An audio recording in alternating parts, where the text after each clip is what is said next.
Durante a Idade Média, entre os séculos XIV e XV, a Europa se encontra no que seriam os últimos momentos do sistema feudal. É uma época sangrenta, marcada por vários conflitos entre reinos vizinhos que buscavam se consolidar.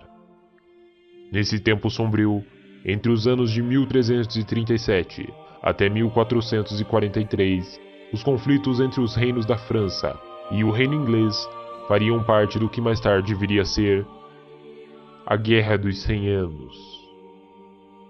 Foi uma das guerras mais violentas do período medieval e durou aproximadamente 116 anos. Mesmo entre as diversas batalhas que foram travadas por esses dois rivais, uma viria a ser um marco para o fim simbólico do período feudal, ficando para sempre conhecida como a Batalha de Agincourt.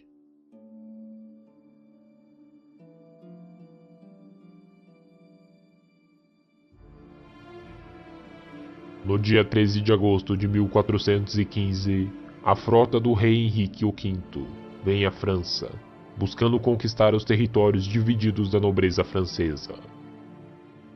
Com um exército que somava 30.000 homens, ele escolhe montar um cerco à cidade portuária de Harfleur. Porém, o cerco acaba demorando mais do que o esperado, e somente em 13 de setembro a cidade se rende. Com o inverno já se aproximando e tendo tomado apenas uma cidade portuária, o rei escolhe não voltar para a Inglaterra de mãos vazias. Ele estende sua campanha através da Normandia, tentando buscar refúgio no porto de Calais, que na época era um território inglês. Ao longo do percurso, seu exército enfrenta diversas situações de conflito com membros da nobreza francesa, irritando o rei da França, Carlos VI, que manda seu mais confiável general para acabar com a marcha. Por volta de 24 de outubro do mesmo ano, o exército francês liderado pelo Marechal Jean II, também conhecido como Marechal Boucicaut, consegue antecipar o movimento do rei inglês e travar a sua passagem para Calais, obrigando-o a confrontar a gigantesca armada francesa. Sabendo que não teria escolha, o rei Henrique organizou seus homens e se preparou para enfrentar o que parecia uma derrota certeira.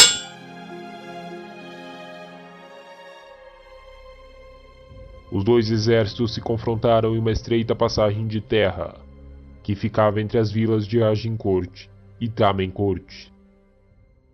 Nesse ponto, o exército do rei inglês se encontrava com apenas 6 dos 30.000 homens que tinha inicialmente, sendo que 90% desses soldados eram arqueiros, infantaria convencional.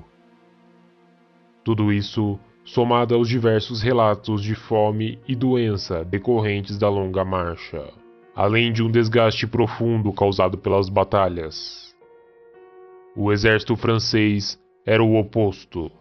Bem abastecido e com números superiores, reunia cerca de 7.500 homens armados e somava uma cavalaria pesada que na época chegava a 1.400 cavaleiros. Além de ser o orgulho do exército francês, fortemente armados e com uma vasta experiência de batalha.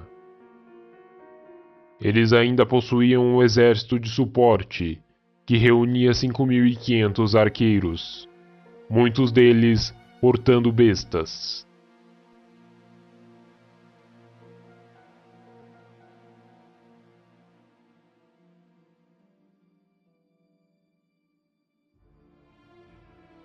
Os generais franceses não fizeram grandes esforços para iniciar a batalha, pois a cada dia que passava, mais e mais nobres da região se juntavam à sua causa.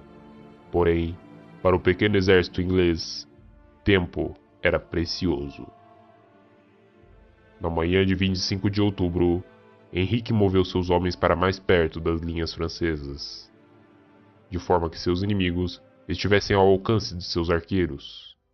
Caso a cavalaria francesa tivesse escolhido este momento para atacar, o exército inglês não teria muito o que fazer. Porém, os comandantes franceses viam o exército de arqueiros como uma ameaça ínfima. devido à sua natureza camponesa e sua falta de armamento.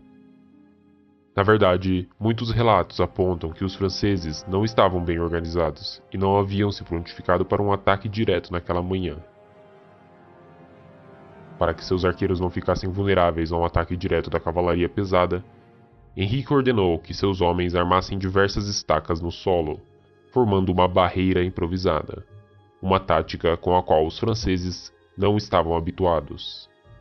Em seguida, ordenou o disparo periódico de diversas flechas nas linhas francesas.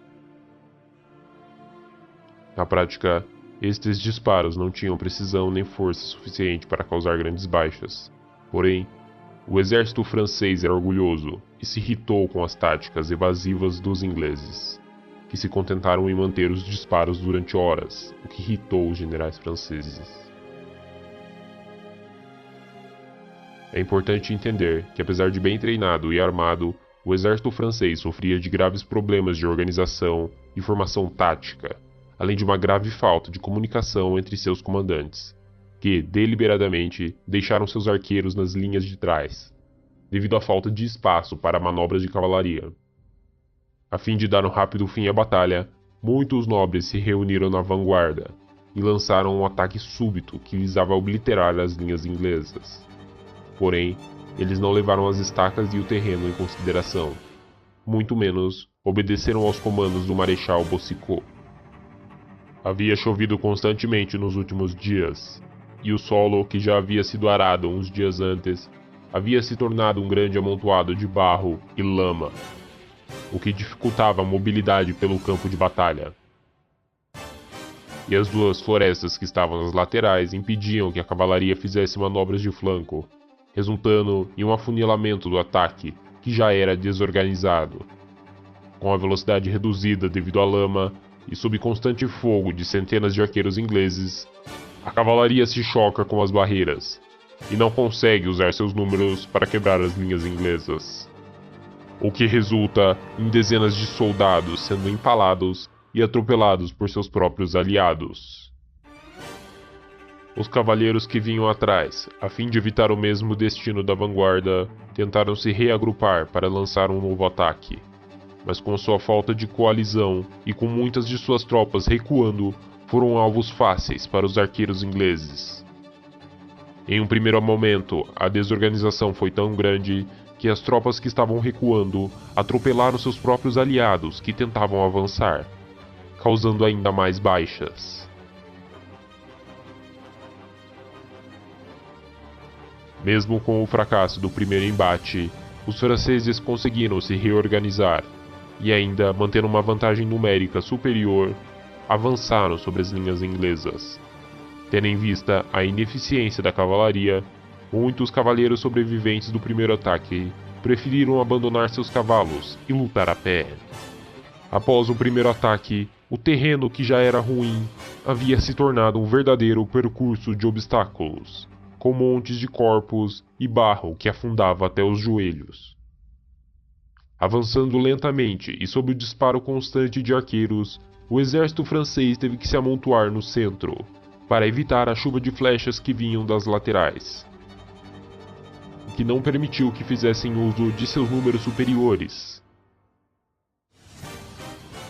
O conflito que se seguiu durou horas, e os relatos da batalha contam que inicialmente o amontoado era tão grande que homens eram pisoteados e mal conseguiam balançar suas armas.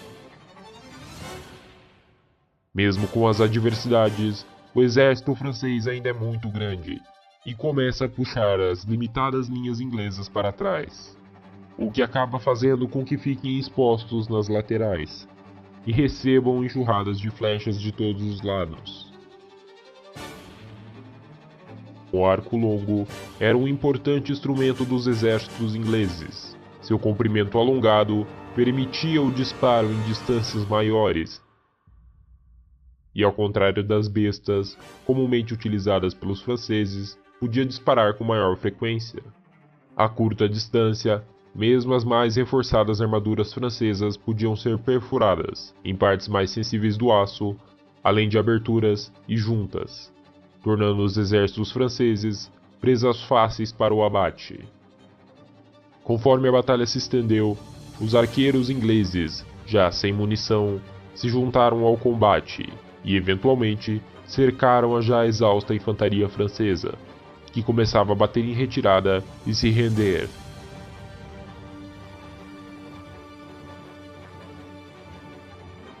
Mesmo tendo vencido a maior parte do conflito, os exércitos do rei Henrique ainda se encontravam em um estado precário.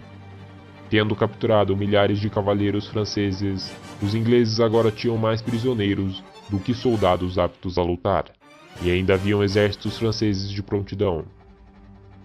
Perto dali, uma pequena guarnição francesa atacou o acampamento do exército inglês e dizimou dezenas de escudeiros, mulheres e soldados que haviam ficado de guarda. Isto enfureceu o rei Henrique, que, temendo um ataque pelas costas, mandou executar dezenas de prisioneiros que havia capturado. Um ato bárbaro, que violava todas as normas de cavalheirismo da época. Ainda haviam alguns comandantes franceses no campo, mas após testemunhar a brutalidade dos ingleses e o desastre que havia sido a batalha, decidiram que era mais vantajoso deixar o confronto para outro dia. Estima-se que o número de mortos entre os franceses tenha chegado a números entre 4.000 e 8.000 homens, além de centenas de prisioneiros, enquanto as perdas de seus oponentes não passaram muito de 500 homens. Esta batalha viria a ser romantizada por diversas fontes, tanto pelos ganhadores quanto pelos franceses, que viram a milagrosa vitória das classes baixas como um atentado ao código de cavalheirismo da época, que ditava como muitas batalhas eram travadas. E embora seu resultado não tenha se tornado uma conquista significativa de território, esta batalha acabaria por demonstrar como o uso da tática e do combate à distância seriam essenciais em conflitos futuros, e como a era do cavalheiro havia chegado ao fim.